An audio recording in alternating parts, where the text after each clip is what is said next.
Yatsana say no na SOMPA obi bus no nyame yadoma wochina efiada ampaya eja ewo dome market ye de studio no ba besi honom na programs ahodo ye ewo kasafidie so nyina no fra no panonum kosi enwumre no nson no ye de nyina abremu na hyene nsoma ise Bell Beverages for eka ye ho nyame yadoma wochina multiple quest for so kra mu dendenden na Twisco energy food drink and so womo so ebo ye chidom amochina program no bibia etumi akonkan ede amayen 2074 and so ye nananu mududo ya womo de aba edwama so boa mapomden ho sem etumi akonkan malaria na etete wo awie kopetam heba mission bi nenom na ebeboa eyo haw no nyina ede efri ho womo adaroma awie yi ensem ahodo a ye de ba ne edimu akote ni bi ene se Asoya shoma Ghana ngomasuamu nsam so de atuja wamase computer system no wambehwase han yo ebitum Ghana photo samfo yewura atoba afọ senso na UK aba no akonkasasie amaka ye de wo mo no wono ma ye nhyehyɛ wo ho Ora ni Lante Vanderpoy abechire mu ya wo chemu se Ghana ena fe US ntiasia pam enam so ma nipa binum ye de wo mu efri honom aba Ghana ha no enya de se sikasem bia etachiri Amrabi atwamu Eastern Regional Minister Ababa Kasasa Guantanamo befuo no sa mistake no wa Ghana mampanyi Yera John Dramani Mahama ye no nensa so bia na asesi Ablekuma no ofofo koto na anu aba no wie ya wo mu yi MP abankrache pani owo ho se mala market ho enema binu mo ho a enkoye ama ntontomo pai afem wo amowa na fuye nso ekun wo monti wo mbe yi ni nyina afiri ho na nya hono monko a omanfo so a ewo tunsiom ya eno wa santimante mom so kire se border bia etim honom beye emfie aduana ni akire dia fedie afono wo mo empenifo nhwe na wo mo betu ase Small Scale Miners Association ye wo magane modiaba wase wo ma power tax force bi na die ena mbabe yewura Sam Jonan so na akasai wase galamse no yebetimi akon atu ase ni yin nananom firi mu a anya de beyeyi Majority Chief Whip Ora Roxy Nelson Dafiamoko eni enipa mienu bia eka ne ho womo de Ghana Bar Association for akopie mu ewo court ni ntia wo matu sa na mo no ye de mu nchirimu ebremu afofro pinu aka won ye be konkrofo mama so ne ye de ho so de ababasom na ye nia ya tena se awia brei na ye baba kenkan semi eyeme akosia agyewa kwade boaten mene triple A mine ejapia APAM DADAA ena afe ADWOA ASARE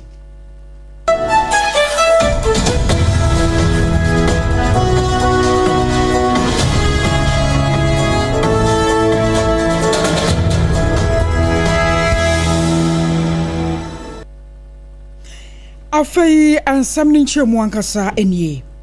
National Curriculum Review Committee wamo ADWOA submission adefa aya policy guidelines ya no ayen hya sonko ya wamo de baba san ye be na PTA ye ne ya san so ba foforo kra no ebetumi agina na so na ya dantamo ede ama bata hwefo anafe atwotwofo wamo schools ahodo mu na eno anam so ama bra ene wamo de ho hyehye akwama so ye hwe ma Ghana homesua mu nsamso no Yewura Haruna Idrisu wono na ye o ma Ghana homesua sofo wapanye pande ato won manim se wabasere pa se mra bi atwa mo nsama na won tete se drumra bi kurampo no a ekoba se abata ne bi tue sika hu sikasam na ya mane ne nkwanta headmasters na headmistress na won so gi bi ne ade no wabasere sa afuwe die won ma bibia hayintom san ye beya ebeyense na wosa bawe bae no woden sakraye abeyenwo machine PTS are back. There is now an established norm of guidelines to facilitate and support the work of PTS. So they are truly back. And for those of you who are familiar with socialization, you will come to accept that socialization is a shared responsibility, and particularly for young learners, a shared responsibility of parents and teachers. The child spends arguably some time at home, but spends significant hours in school, and therefore the responsibility is placed on both the parent and the teacher. So Ghanaian concept of socialization in every social group in Ghana is one that is to be shared, where parents support teachers and teachers support parents. For us, PTAs are to support, improve learning outcomes. Abusua wayo magana homasia so for ye rohai na idrusu na nwachi no and wode baba to dwa atrose wo school placement system sane ho hye akwaye no wa obesere pa wom sa bibia mu no bonma kakra bata ho de na so aban no gusu ada aye na fam de na ade ba ko wo mu ankasa de wo mu ani ahunu ene se ye wa bata ne bi won mu abebisa wo mu no wo se me ba no ankasa wa anya school wonya grade se wo se 40 wonya 35 school be ankasa na apesa akra no ko se ya santo enti jase wodwene ho aya na nsisi so papa na so ni nyina mu no wobesere se wo mo ye mo afam de bebe bia da bata no wo ba ne wiade ne bato no aya na mo agye atum na mo de nkoda na kosa ne be ya ebeboa ma ho hyehye no so awiemu di. Placement of persons who pass in the BEC exams is ongoing. The Director General sitting here have no access. I have no access. Deputy Minister have no access. No Deputy Director General have access in order to guarantee the meritorious application of it. But sometimes there are other persons who want to abuse it, and we will deal with them as and when we find culprits. For instance, I would not accept a student with aggregate 37 going into a category A school. What would be your justification for that? Does he belong there meritoriously? That is questionable. And this matter of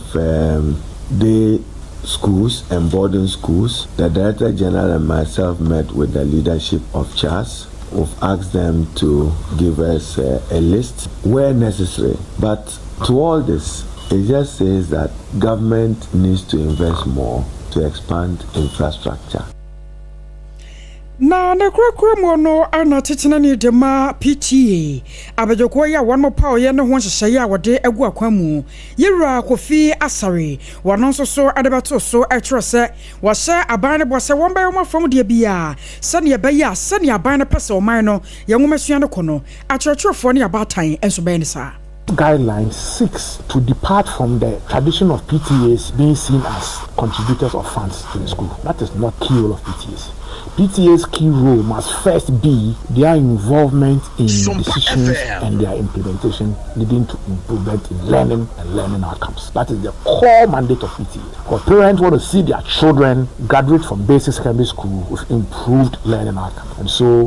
the scope of the PTA's involvement in school development has been much more tilted towards their participation in learning and learning improvement, decision making and implementation, than always assuming that PTAs are only necessary when it comes to fundraising. So put all together, I think that the onus lies on the GES, the Ghana TV Service, their respective agencies to play key roles in ensuring that guideline is implemented to the latter. If we have an effectively implemented guideline, if PTAs buy into the guideline and agree to operate within the accountability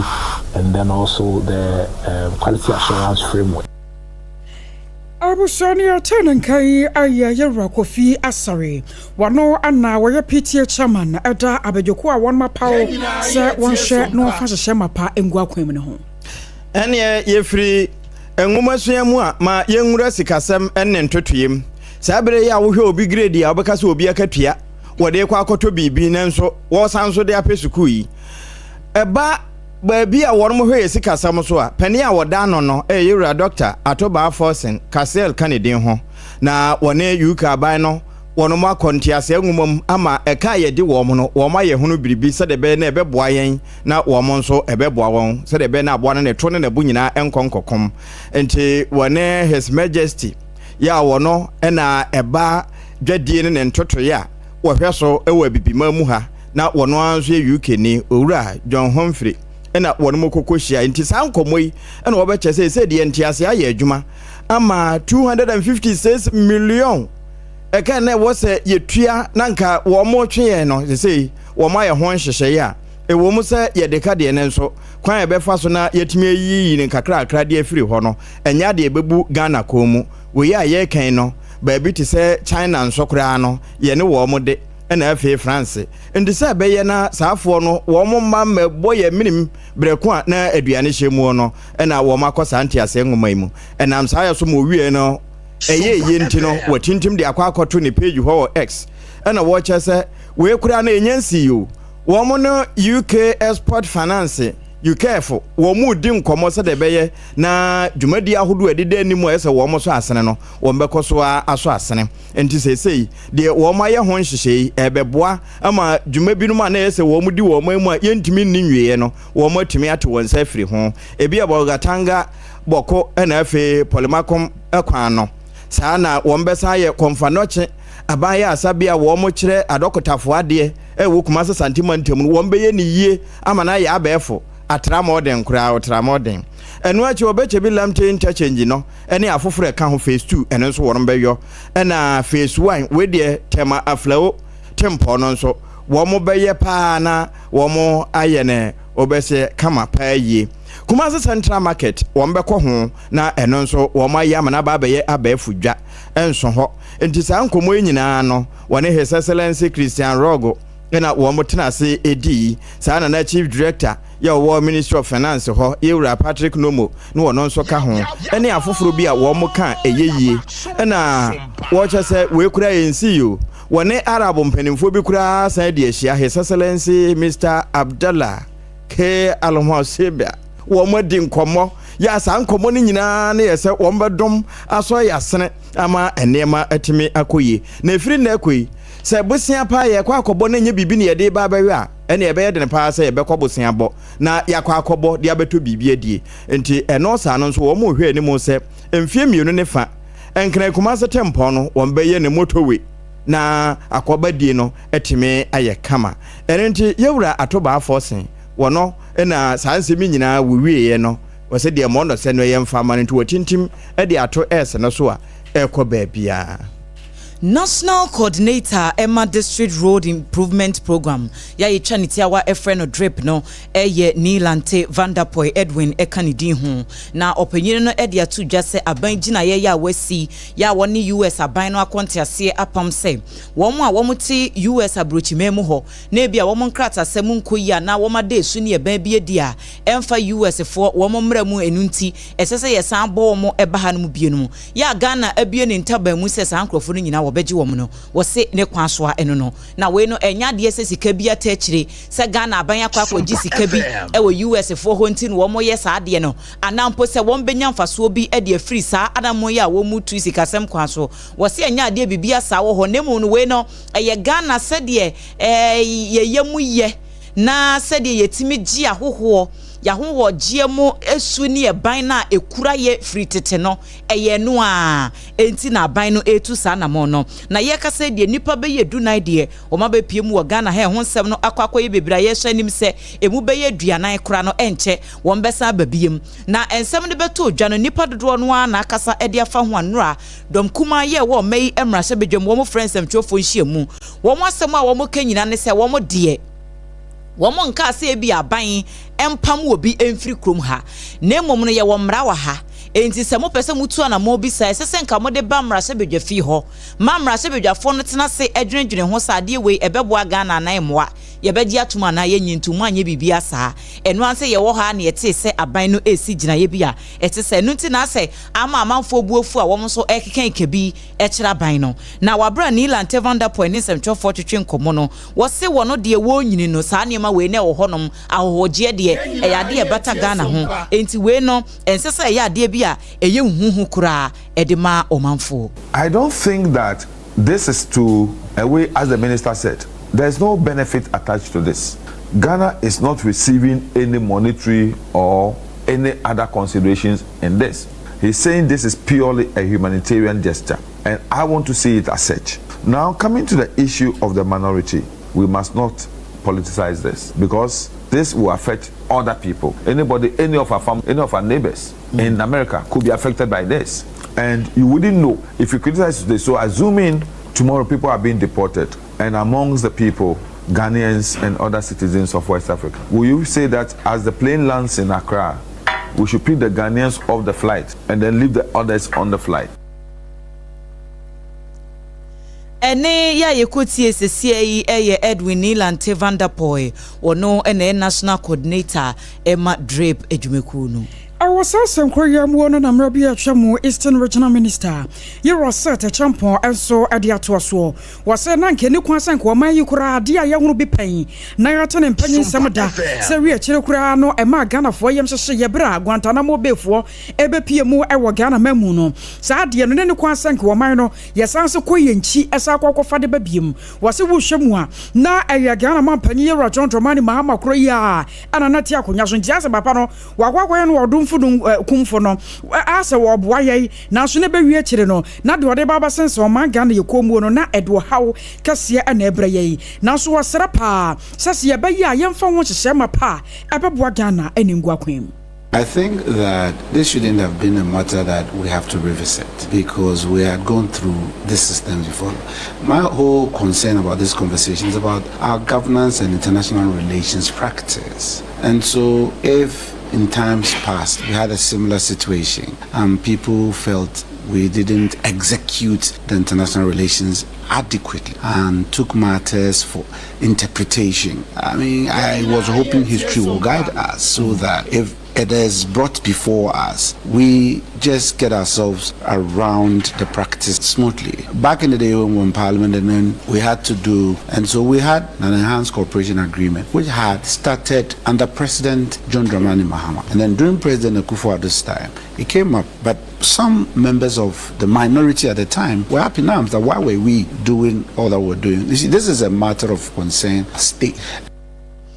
Na enwachi no baba trosa sa Guantanamo Bay for the anabaye no nanya I was a winso ye to make us a yet na fei. A quabana san wa baby abatana kunya so ya hweye. Sa walk na fei, wadin any makwa jiaman crofoma my son crofo ababigu or my canemo. And once you are in the executive, you are supposed to execute those actions for on behalf of the Republic. And then we have been guided by history of the Guantanamo Bay. So I was hoping that we'll just be guided by history and then we do the right thing. Now you have absolute majority. And what should stop you from just getting people to know for this? So when it happens like this, there may not be any, wrongdoing, but the procedure, you understand processes and procedure. The procedure by which the outcome is communicated, people may have issues with. Because if we don't go through the proper, that's why this is a governance and international relations one. So I hope that government will do much better in the future. It is becoming concerned by members because it happened on my senior brother John's first term, and then we are experiencing a similar thing in the second term. When it goes on and on and on, it's as if we are not learning anything as a country, and that is my only pain. I was your way of former Eastern Regional Minister. You were said a champion. And yeah, free Eastern Region na yemra kana pomponu mantemune no medoko Ablekuma North. Baby na no yakoto abanten kamu no. Abankrachi peni owo ho eyura Kalamo Adamu Musa. Na wode nsem bia todwo achese okọ Malam Market a eno gan East hwa na wo ye Ablekuma North no ase e kama ye se empotamu ho enwura efi fuyankasa enkakapa na emu koni nyina wo mo hyehyehye ho wuye no to nkyɛn a ɛsan so kura de emmoamo wabinum ebafie ya emmoama nipa asetena enkoye ni sɛ honte sɛ bɛyɛ na mpotamu nyina bɛte na National Sanitation Day nso kura ban ya asade aba no wɔn bɛpɛ sɛ wɔn bɛma mpotamu ho nyina nso ate na ateye wɔn ne adwadifo edi nkɔmɔ na fe wakire wo mo se wo mo ba be yi sa mpatada na agege ho nyina afa no ama ehwa da ho se de beye na emframa papa betimi abo afa ho na timamufo e wo ho nso benya bi ahome. It's been so for this while. We have heaps of rubbish here for all this number of years. It's a nuisance we have to fix once and for all. So as the MC having taken office, I want to evacuate all this rubbish here, and then we are going for a court order to make sure we break down the building, we assess the place so that we will give it to the market women so that they can be trading on the land. Our only challenge now is to have access where our trucks and then our compactors will come and evacuate this rubbish. Once they give us this access within a day or two, I can assure you latest by next week, Monday or Tuesday, when you come here, the place will be as clean as the market you see. No, ya bankra chepenia Wowo Ablekuma North Municipal ho Yewra Kalamu Adamu Musa ene kasai. Na yedaswa ewo nwura ene ehon nsɛmsɛm yi emu na nananom atrankonwane ehemfo a wo mo wotunsuom eno no mpɔtam bi wo mampɔmansi no mu wasante mantemo ɔmanfo ati mpɔtam ho ne wom de adesrede to aban animu sɛ emfihia bɛyɛ aduanan 40 years ni yɛkyire border bi a wo mo ayɛ asum mpɔtam ho no afedie donu afruti gare bola na asum ho ache pa ama ahonidie hu nsɛm no akɔfom ɛwɔ empotem ho na wo mo se de omampani John Dramani Mahama n'ani abere sɛ wo bɛma Ghana ate na ahonidie afa ne ntuma pefra no ene wonfo n'ani nkyire mu ɛwɔ tunsuom ho assembly member yo wo electoral area honom wono na gina ne manfo no anan mu ene sompa kase etwetwe enkomo Honorable Ali eno no na wose we di adaworoma mensin krache yo wo asante mampon mrase bedwani wo mpotem honom wo bia ene nananom hemfo wo monfo motuma emmo afedia no ene esasafo dwuma bi kura na ye be organize na wo mapeba bi atusa enwura no akwakogu womonye na entumi emwa. Previous government no plan to take who pictures some actually who letters in the assembly. The omu say everybody betu by hwani mu at date and I think government by the core meeting that the media photo sub committee tinani o hono and more the to be pa creating some community na kasakura na obo do say yemra omadwuma yimpi obi to touch us enemrem na ye call omadwuma to creating some if the whole mampon ofa mantamu bia na tunsum na efingo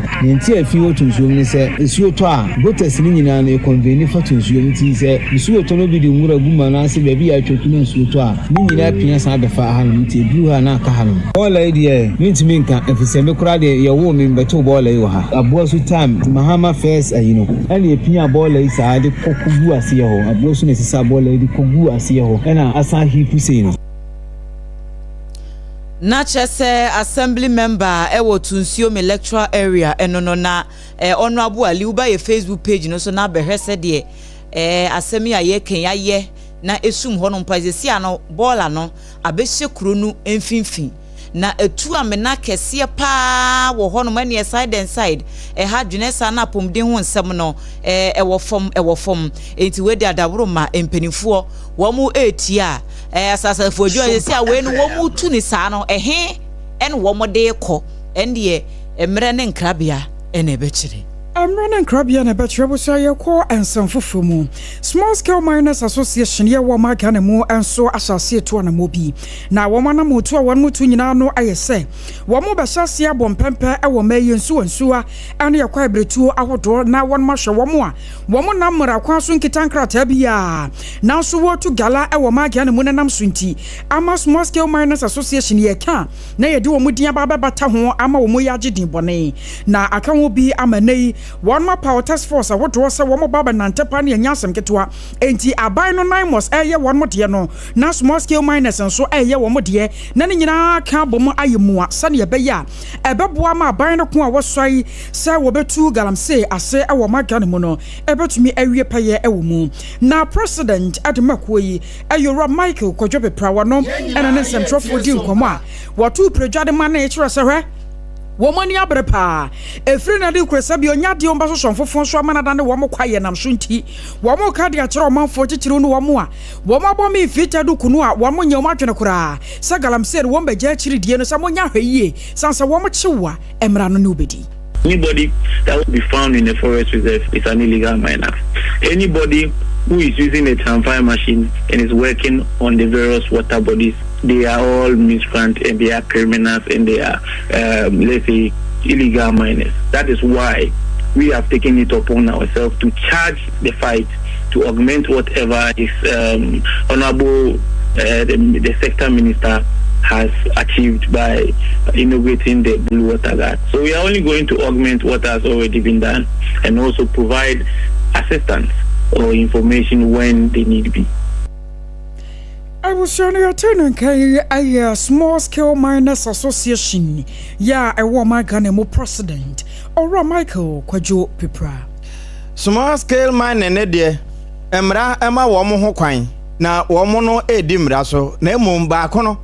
na womo enim raso na efre ne gadamse ende womo yakura womo yosie anajo na womo kwhye bomu sekusie na womo tua kwapem sade be chenwe ade achi ana womo ho furu ban se futukokoni womo apeba bia akotena na no na Penny Kaneno a president at the Anglo Good Ashanti era says Sam Jonah wono so kasa na wode ato so chese galamse kona ye ni abre na wono me kan bi eba mu nyina so awano de aguma mpani so se woni clear state of emergency no enye no ene kwan no ebi kura ase mra no na sabi esuanti wo mu nya bi nka ho na wo chese emra ni nyina wo ho na mu de aka ne se emra ne be ye adwuma na ono de wo hunu ne se ade ba ko bi aka mu a e wo sanke de hyemu and only as a ye nanoma hemfo the custodian of the lands no ye wo mo firim ene ye pese ye kona obeda ni asase ayaka na oda so didi apoto yiwam ye wura Sam Jonah wono na kire mu se bra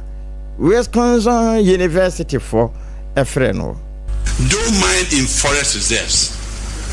and always when you've created a mess clean it up. The laws are there, so it's not that you need more laws, it is just that you need more enforcement.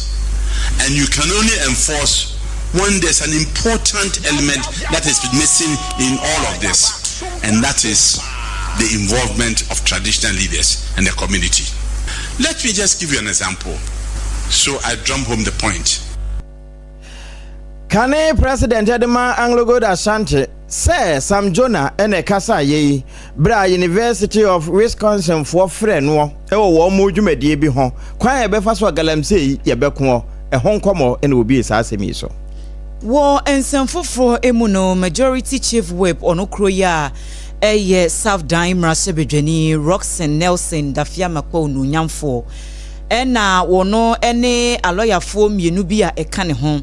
Ora Israel Tete ena fe Ghana Law Society for womo ede nkrata foforo kwakopie mu e wo May Court Batan Supreme Court ho ya womo so womo de Ghana Bar Association eye aloyafo nkabomku no ye de womo akopie mu ko nyasie na mo de lawyerfo akokot e wo kwan ben so no wo se we no womo ejina sadia amamra no eye adwuma wo article 2 clause 1 ena fe 130 clause 1 e wo 1992 constitution no emu womo asem a womo kenyina ne se court no fa nkyeremu mra no womo si kwan se Ghana Bar Association enye womo nko na ye lawyerfo nkabomku wa Ghana ha na so ase ye ka lawyerfo ne ye ka womo nkomodie ne ye ka womo asem a Ghana Bar nko a ena ye bo womo din na womo se niema makomako enson en womo hwehwe ade free court no ho se court no ebe declare say enye GBA ne nko a ena Ghana mamra emo ho kwan say womo nkasa emfama lawyerfo eba ne sai kamia kwa se womo maka ne de ye tietia womo fa hodie so ye nte womo nka ye nte womo ne Ghana Bar fo no beka no na chese ne eno na lawyerfo nyina kan so ebu ho abekum no na enye sa na asem kro no etie wose se de yi krom ha ye wei ye wo GPRTU eno eneye ekuo batan ema senkafo enso GPRTU na chi no ye wo committed drivers fo ye wo concerned drivers fo ye wo protoafo ye chese groups ne dos wo bia so wo panyina wodana no ena wo bia so wo genuine concern se bia sem bi ba wo mo wo ho obehwe issue bitimi ba ya to asentuade ebuomu concern fo se ye ntum afa GPRTU fo se monte so no bia issues no afa ya pe ne pumasi bre na ase kromu ane de eba aloyafo na semu a eye Ghana Bar Association eye wo mo nko a other unions ne ade ekuo ne wo ho no yemfo mo nya hwe ye kurapo ne yenim se bia wo yi Ghana Bar ne de free ho no se bia aloyafo kuo fufuro bi wo ho mpa bibia ba yate wo mo nka unhu bibisa enti wo mo de wo mo so masem eye simple se amamra ne mra mechire mu no wo mo hwe se wo mo nsi GBA fo ho kwan se wo mo ntimi mo ho safo hene se kurom ha no wo mo nko na emra ema wo mo kwan se wo mo enkasa emfama lawyerfo enti sa asem no ebe court ya wo mbedi na ye de ye ni bedi akire sa so sankomo bi eti sei no ebe sachira Ghana ye judicial system no anampo se eba atemuo ye court ye ne nsensem bi eti sa no a bibi foforo bi wo ho no mo ebetimi adane daniani ama timamuni no enya ne ho ntiase education dodo no a ene be pie afri mu abanti ye de ye ni ebedi akire ebre ya esem no wo mo hyase a ye nso ye de ho amanebo ebebre mu Yada kasiabona ko Amansia West mensinimu eno ewo Asante Mantamu na kroba ko front se esanse bontefo ni yakopie wamafo ye wonma no demu pa ya wonmo ekoto sraban atrese ewia simabo na ntakra ne man ye kese na takrab wonmo a aya na fanyinam kwatere kwa na wobo anan na wohwe Amansia West mensinimu sane ayarosabia wodo ye wo honom apomdi adwumako abo womo sade dwonso abo abo akokɔ no a aya ne mu ahomete pa enti wose drumma bia womko akoduru ho se womko akɔgye ahwehwe bɛkɔ na doctors bɛse mienu ebi kurampo won ma ba akɔpɛ ɛno bɛkɔ akɔto no ba akɔno kurampo no yeso wose akɔ leave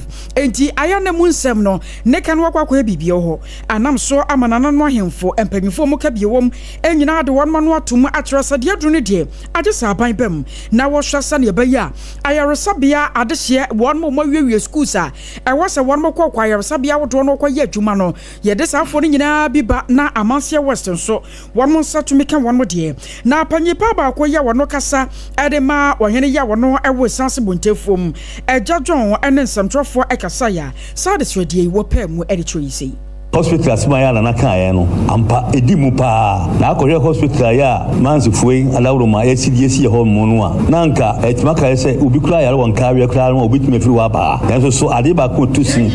yes aban so babu am letime dimu ma yɛn sɛ a doctor fo nim difo ɛne nurse fo o mmeka yɛ ho madwumadie a ɛsɛ kɔso ɛma hospital kɛse bia no etimi akɔso ya ma yɛn chance mfidie a ya de be go mo no se mfidie ne yɛnya wo mu ani hu nim dia anya egu no kwa nti ya meka adiato ane sanse hin asem na enwachiri no ana Mr. T Boating Grace Gertrude wano ana aya dwumadi a wodo ya won mudi ane mu kwaye field screening na afei wona mapodi ensi achiba so aya nkyerɛkyerɛ mapada ma ɔmanfo no mo mu ni bie ye bi ma wo mo so de awuo wo mo renew insurance ne de ma wo mo no wapanyipa no enso ekasai ya wo kyerɛkyerɛ mu hia sa wo se nipa bia wo hɔ mo a ana chayese no wotumi nya bi ede bɔ ho ban Maybe a chemu no nanka ye wayare bi a communicable disease enu ye yare bi a echimi ya me no enya contact anasa oni obi nya contact a obenye bi naga sa yare na nanka anu ya dey pa wo Ghana but se abebi aye kɔ enim akɔ akoduro no non communicable diseases a ye yare a wo wa wontumi fa ma obi a enu na ekɔ so pa hayen bibi ti say pressure bibi ti say diabetes cancers enu na hayen enti se ye hwese se de yare yi ekɔ so na obefa diabetes na obefa pressure any cancer na obi benya cancer ibi na chese ne busefo ase sika no so ase sika ne ko wi ase na ebi kwa no ansa nkonya nkwa no ha adwen kakra eti enam ne ebo yare no nyina ho dewuro se eba no se ye be reach universal health coverage na bibi portal wo wa se ye yare no so chese enye se wo tena se na wo yare ansa wa ko hospital ene kwa se wotena se yare ansa no akɔ hospital na se brano bia no hwehwe apomden mu na ma apomden se chiban so mehu na wokɔ awa amoka kese wei aya Mr. Boating Grace Gertrude ene yotenenken ene apomden mu a yegyina ma memfa ankodoma West abato mpesua ne so wono ma henkuro yɛ nkrankwanta na amrasa badwani a wonpotam ho yɛ honorable Vincent Opon Asamoa na bankrache ene honorable Stephen Azoba Wuni wono ma yɛ die ni ho ne nyina ne se 2.5 billion ene sika no tete ho de no na wo de ba ne de no 250,000 Ghana cedis ne nyina ne se wo mo de aso wo mo abibi nti wodi dem persons living with disability e de aso wo mo aso se de be ne wo ho be henhan wo mo na se bio ebinum a wo mo tete kwa ho srasra de no saafo no be firi ho enti ebinum nya fufuo pande machine sa na refrigerators no a wo mo de betontonsuo ne so bolo ne nema ahodo e ka ho a da ebe ma wo ho sika ni na eno na DC honorable Awuni Azoba ebe kire se aban no ni suade hunu ne se wobedom aboa na wobi bia bibi nti wadi dem ne ho behenhan no sabi wadi dem eno nkire se adwene nye adwuma na bra wo mo yesa yedi ama wo mo wo assembly ho e won krankwanta no ne ense ntwerofo ho a wo mo tase bi ma yen sɛ wohwɛ nneɛma egu machi ene sika yɛde ɛma yɛnuanom a sɛ ɔmo adidɛm no a ɛyɛ aka ne sika no 2.5 billion ɛnɛ die 250,000 Ghana cedis a yɛde ma yɛnuanom maako aduonum 50 enti nia yɛaka kyerɛ ɔmo no sɛ ɛyɛ ade a yɛde sɛ ɔmo asene na ɔmo de ayɛ adwuma sɛ pasiboni sɛ disability is not inability wodi dɛm a ɛno nkyerɛ sɛ woyɛ hwɛ nyɛ yie na mmom wonya aka deɛ wonya mmoa no a wobɛtumi de abɔbra ama mo a mowɔ na ɛwɔ sakwa be bobusia e wo ho no nia ye hwe free na mo ho no se enne sika ye de ma wo no mo enne machines a yato e de ma wo no mo no omo mfa nya adwuma e ma mfa so emra mu na emwa e ma omo asena mu ntumpo omo nyai se binimu gyina kwa ho esre na binimu nso e ha amanfo no ono achi maka kire wo no se sika e de ama wo no mo enne niema na ye de ama wo no mo enne dai no medimani bedi akire ahwe se nia ye de ama wo so omfa nko ya adwuma no omo de eye ana se omo mfa nye sa oji sika no na wa mfa anye nia wa ka kire se oji sika ne be ye na ene polisi kura na ma me achew na sika no wa refund Abankrache Penny Owo Doma West ya na hinkro yankra nkwanta Honorable Stephen Azoba Wuni ene kasa ye na fe wo mo nso a bibi nti wadi de no wonya asaade so mfa so no wo mo kire wo mani so disable for achede no so manya mu chefa an DJ Sam kase abiso osani ehye min kunan se sa achede we ya nedei enam yempemfo DC MP ene disable for mpemfo a omo DC team aboa ma yensa aka no no kwasem DJ Sam afiso amama komakora to meyem ne mensa kan no so mebo modin se megwesu yie na metimidia ye adwuma ama so abamfo so debna ye di no sa accident we no moto na bome wankra kwanta ha nipa na adwane majima ma ye nyina kagura me koko jima ni bodia ni ina kawuram ama me mantimi yi na sika ye me saka asin kande ye sa jima no na daake sa jima ne yakura obasana bo aban yankopon sira no bebre yankopon san sira MP ene DC ene chairman no na nkra kwantafo NDC fo ni na yankopon sira papa ama ben kwatentene ne bentimi bo ajima na akia ne se ne abana ya fasika no ho so do man se mi di juma no awurade shira abana mana bana mimra so de babia do mo aboaye Oma scan joko ya adwuma so mo ene ye wo no mu a enye so mfa so no wani so na wo kire se agyanka wote se wo da se anwumre pe na anopa de obedi nso eho aho ene wo bo Ghana Education Service GS adwumaku no womo ebo ano ho ba se woma bie application de ama senior grades for womo promotions enti se wo canon teaching staff ho wo Ghana Education Service 2024-2025 academic year no woma bie application for promotion ema senior grades na enkrata womo de baaye edin a anase penyina na nensa ehase eye obenfo smile GC wono na ehye kire se kwankyerefo abedi kire ema adwumaku no na womo ebo anhoba se positions ahodo ana biaye a sa promotions no ebekoso no ebi eye accounting internal audit ka ho administration catering enuane no side ho technical ne library supply afi lab technician secretarial and afi driver categories ahodo no emu na positions no so asesi abeda ho a omanfo betimi apply na womo anya omu promotion no chief accountant, chief internal auditor, chief administrative officer enso ka ho chief domestic bezer,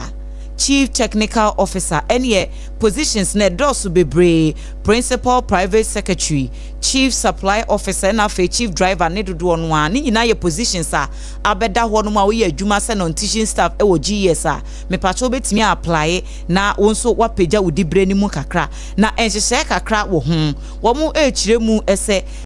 wo mprempren wo rank na wo kita wo de kwakọ apply for position foforo no esese wo nkrata no wutimi enya no bia free sa pre na wonya no akopem 2021 enti free 2022 for de no enka ho ana sese mo so amode masters ana PhD ena I apply no ensese epa afi 2022 eho enti uko hypertest/bit.ly.ges promotion 2025 me pacho betimi akono apply ewo honom application deadline no October neda etosu edu ewo afia emu October neda etosu edu ewo afia emu ena deadline no ebewu na nhyehyɛ ya GS for ede atu dwane nyina no wo se esese applicants no wo mudi so se wo mese bibi ewo mu a na eno no ye be kyese enya de a ubetimi anya se akonya na kyese ya disqualify o enti ukọ wo website honom so a guidelines no nhyehyɛ ne nyina wo honom a ubetimi edi so ansa na waye sa o promotion no eho dwumadie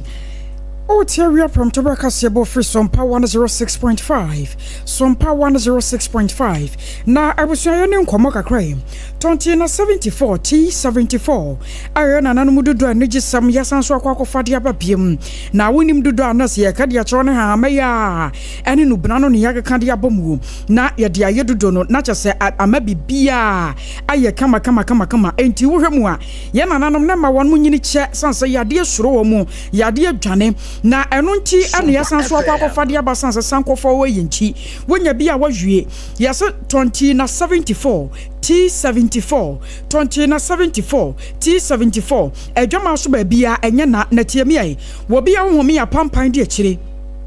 Osa yade yam kro yade bi wo so enti aduane tom wabuei aduane ni mu abuei da bia wo nko awaye no fo ne fransa wo yade asa wo nyare da bia woni mo ayebosa wonya 20 na 74 ase afei asma to se wo yade ni na bi wo so ana wo bu na hyehye wo bo ano tenka so bo ano hyehye be ma prostate no wankasa no a enlarge emu ayekase Johnson e ba wo hunu wo konso a wo kyemo a wo bransa no watumi adwonso a ayo 20 na 74 emu asem ano no na manu kradi afiti krono oh ebema na basmu tankasa wonte ya obia ewachire sansa 20 na 74 no de na nanom dodo ne yageka bomo ne de aye adwuma ne de aba adwama so enti Food and Drugs Authority wo magia tum se eje enye na of pharmaceutical shops ne herbal shops ahodo mu ne mom hyanen so an se wo ba wo fafuro woba wo ma akoda no fo ana akoda wo nyanya mfinhya ne dumienu mode mo nka sa drum hu obi a waka bia wo betumi anom bia mana yeye enti kwa kai shi dragging he ya ana se kuma se Ashtown kwalena keba won sabeka bi wo kwa wo so wo petonti na 74 T74 adroibi bibia ni afrei boya prum ni anya wo so 0246 073 498 0246 073 498 and 0501 62 8931 0501 628931 Eni ebusia kai hunu se eda chena na sompa obi baas no ye de to awo domidwam aigwe coast animu ho no a na ye be ye ne 21st clinic ne nam se ye di kan kan kire se oba wo ye kidney function test oba liver functioning test typhoid nyina oba test no wa test malaria nso aka ho enti se wo mo test malaria ne ye hu sampa wo moja no malaria mo wa no wo mu dodo anopheles mosquito no wo ma afefi mu a ene adure bejo pa na betwa ba ahwe ano time herbal mixture de Dr. Tafrija opambo agyeman ayo no time ne TIMU yi shanonso ena afi number no nso 0244 417 669 0244 417 669 malaria nti wonu mato untime nidi ene enonom time herbal mixture na wonu mato so eba sa abanche de wonu mkura wote ne sada beko we ya mekan no wano no manu awie na wayi malaria mo wona afiri owidie mu no abusua time echeche ba mixture na eso no nom na immune system ni nya ahoden na yade bi entimi amfa ontoma dan ho awie wo mo kan yen ho na sompa premotobre kase ebo no yade toawo na obi bas no senen so se wo mo ba be screening ahodo ne yekeka ho every 21st clinic no na Bell Beverages for so the one product ahodo no ba be boye chidom Bell Cola 7 Star Bell Malt anopeuti se ye ne Ora Emmanuel Shen from Bell Beverages na yedi nkomo chese niema hodo a wa promise ne de nyame ya dom ochina no wa ma na chese wa ye ho Bell Beverages no ko sesi ababia shop bia mu ubenya wo drinks ne bi na wato multiple quest for so ekura ye mu ya nyame ya dom a wochina wo mu ba be boy chidom na eba window installation ne ho repairs se eye UPVC anase aluminium a wo mu di hu dwuma yie pa avodos no frameless doors ni nyina wo be insulation no at the amount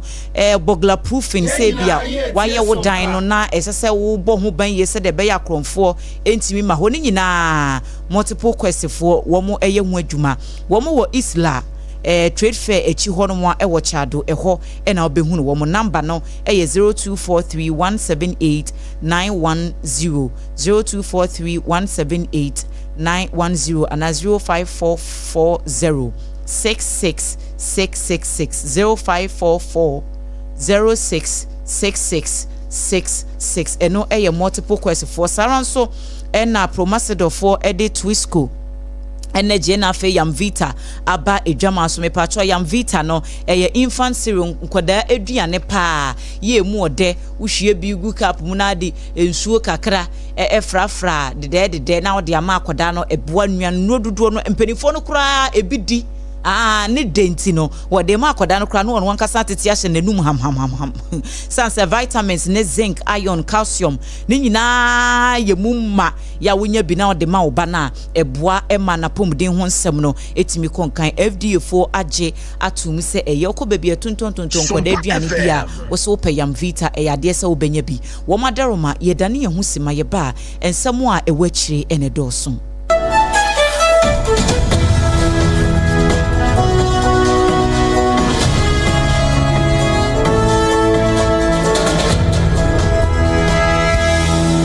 to me chenya oba eni peche mu ana dio bedachi nanso ubitimi abwana manenya pomodin free ni mofrase Yamvita ye de milk papa bi ni nutrivi aye ye nkwada ediania eye de na ahodi a ewo mu no bo mofra pomodin anio impeni foswini chopa Mawobano apomodin free ni mofrase Yamvita gumo hodo bebre Yamvita, a delicious way to grow. FDA agye adwadie yinkrato yatum. Endpoint Homeopathic Clinic. Ghana had the obi anim say your prostate. Na baby omutibi ye screening ema hu ni ye etu ase a. Na e Endpoint Homeopathic Clinic. Anase e kidney, e liver problem. Wo fa baby na adwo. Na de fa ne premature ejaculation no a. Ba ma bi a wo ne wodofo akwakwahia. Ase wo di ne ho agro. Ase wo tonte. Ene ye bra Endpoint Homeopathic Clinic. Na ye moa wo. E ma ne mema mo pa wo. E ye Endpoint Homeopathic Clinic. Womo demu fua yare bia infections bi na wo ho anase bia wo hwa wo fa ba bi na adwodwo kidney problem prostate de eye Endpoint Homeopathic Clinic kuma se ubehu Endpoint Homeopathic Clinic e wo kronoma boy hia e na akra hanso so de wo mu gina mu ankasa e wo spintex bebre friend share signboard no uduro na ubusa sa wo pe Endpoint Homeopathic Clinic obia e be kire for Endpoint e wo 0244867068 and 0274234321 Endpoint Homeopathic Clinic. Wamu demu fu. Ewra, me pacho bra na me hwa de wo bagi. Bra, aden. Enen so biem. Hey, time heba me hya ya me ka se yi ba kwin. Ani wayi me ensen. Bra, sanya time heba me hya esia gyimi ni me fiefo enya de abako ebeso yen. We de udi se ofa ni nyina. Time heba me hya me ka se me di one dance ya heaven ene de mekwa akopie. Enti se malaria we draw ne time heba mixture. Enye enunku o, de nanum ato a wontimi anidie no. Time heba mixture duro no ene ye ma o. Oba a wafa afuro de o ma akwada nofo. Ene akwada woni mfie dumienu entimi num aduro yi bi. Se obeto aduro yi bi anoma, hwe se wakọ hospital anase lab am ye hu se wo atridie malaria yi bi ansa. Se o petam heba mixture enu dudu atu a, fo ani kire KNG Herbal Center ewo Emrom Abidjan House. Ana ba akoso wo atonsu Monaco Junction. Eno echi obenya bi atowo over the counter medicine sellers. Ene herbal shop dodo na emu. Fre 0244417669. Kayo, set time no TIME. Time Herbal Mixture. Afi malaria fever bi adani ziba ewo munu be tuako. FDA agi adwade nkratu yi atu.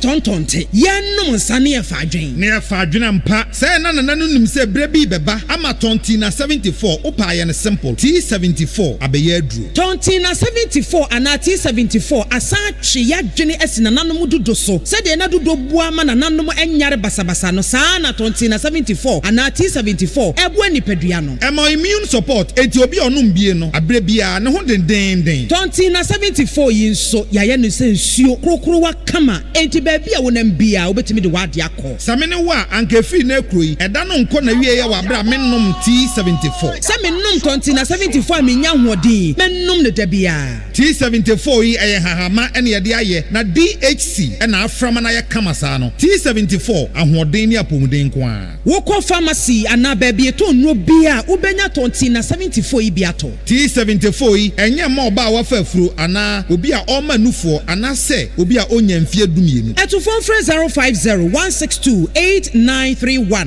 and 0246073498. FDA agi adwadi nkrato yi atom.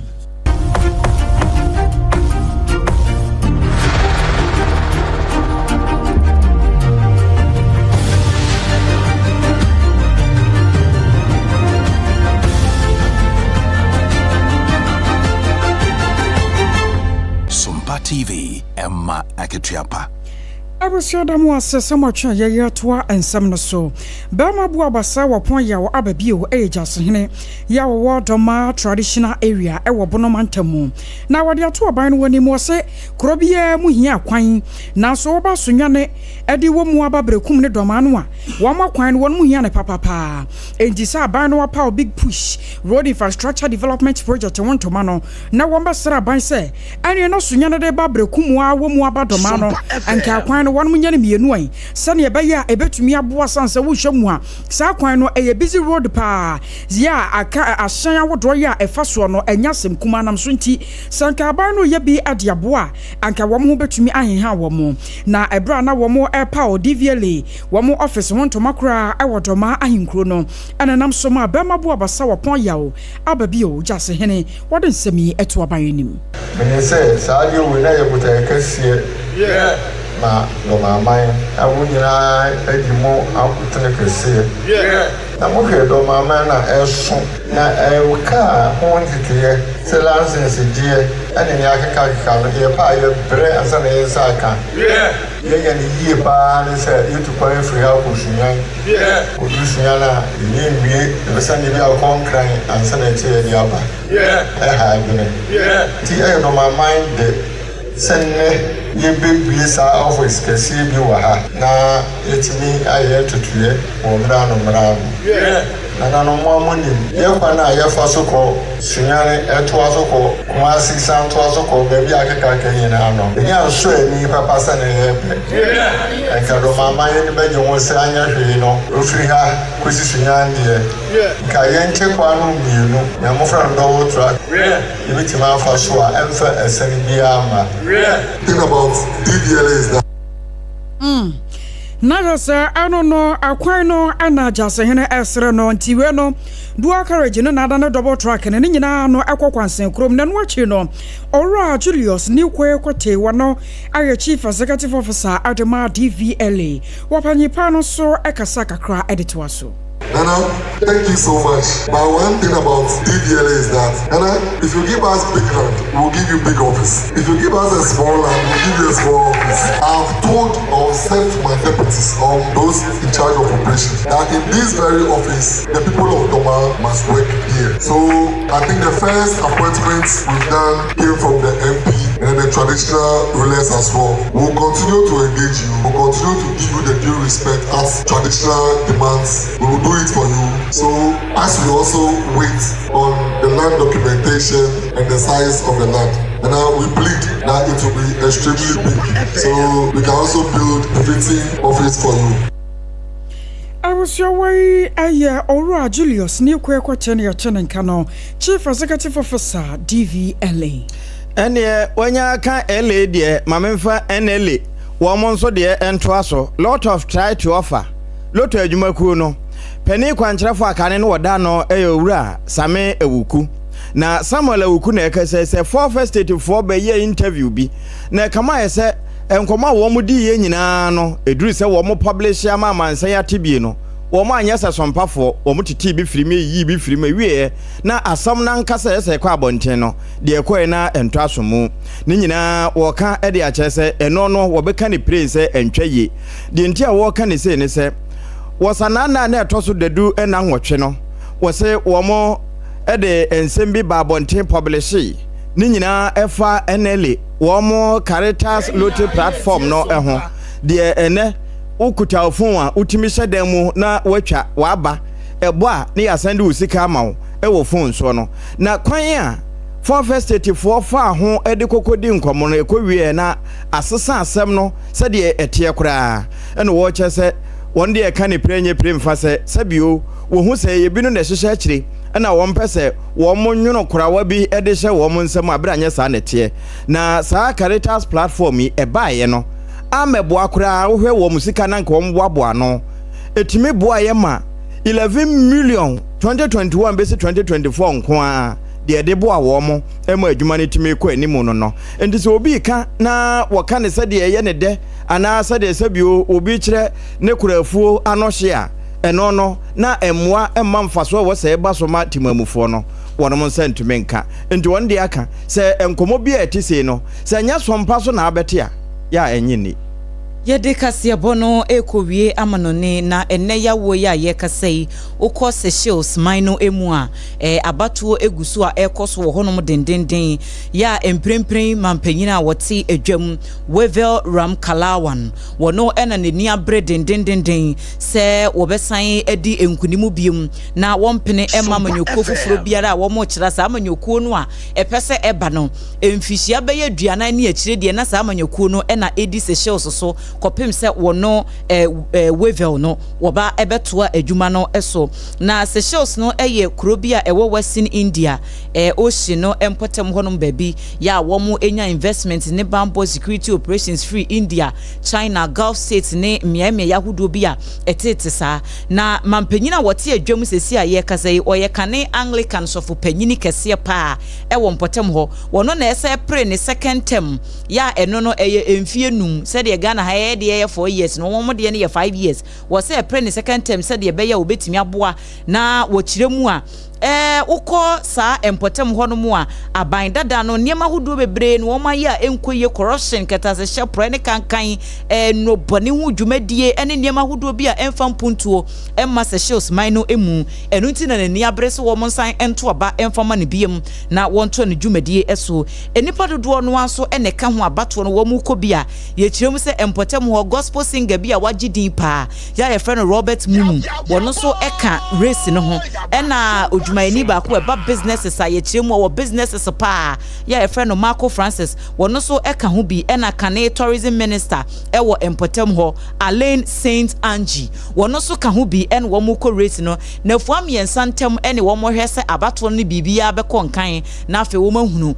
de obedi nkunim ene de woreye eno so ene yegina na yede kase ebono esi safei ena wodi wafidie no ato hanum se ya ensem a yede ba na de edimu akote ni bi ene se onunyamfo Rox Nelson Dafiamokpo ene enipa mienu bi aka ho de Ghana Bar Association for kopiem wo court wote se yede enchirimu ebrewo also for your show Ghana womesiamu nsam so aboamane yase computer system na wombara se ehan ebitum afi so afọ hwe yesika sam ho nsam so yewura to ba forcen se wo mo ne UK aba na tenase ama ka ye de no wo ma ye ho biribi Orani Lante Vanderpoy enso dia tu jase Ghana ene US ntiase apam wo makose nipa binuma yabo mo efri US hono mo ba Ghana ye beji wo mo atum no wo se enyade sisi kasembia etechi emrebi atwam opoyema ntamo so for ye wasa the champion enso akasa wo se ye show na Guantanamo Bay enfom so ye no yansanye biu Sada ena yewura se Sam Jona edi ato se ye kwa kwapra wu asabi ye mfampa fenante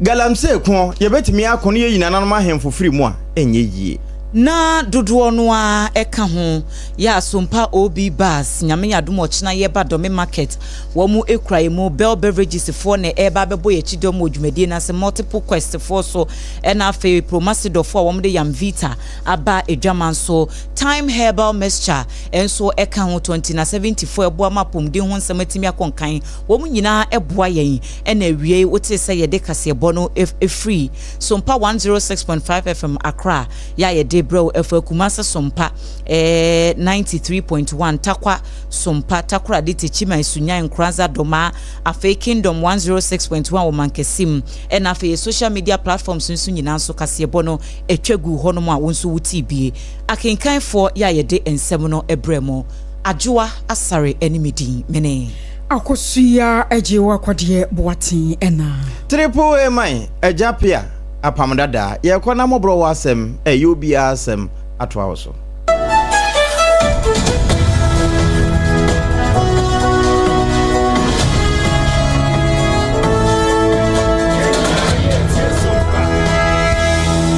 Wontumi nkyerɛ woba eni beche mu ana dio bedachi nanso ubitumi aboa na manenya pomodin free ne mofrase Yamvita ye de milk papa bi ni nutrivi aye ye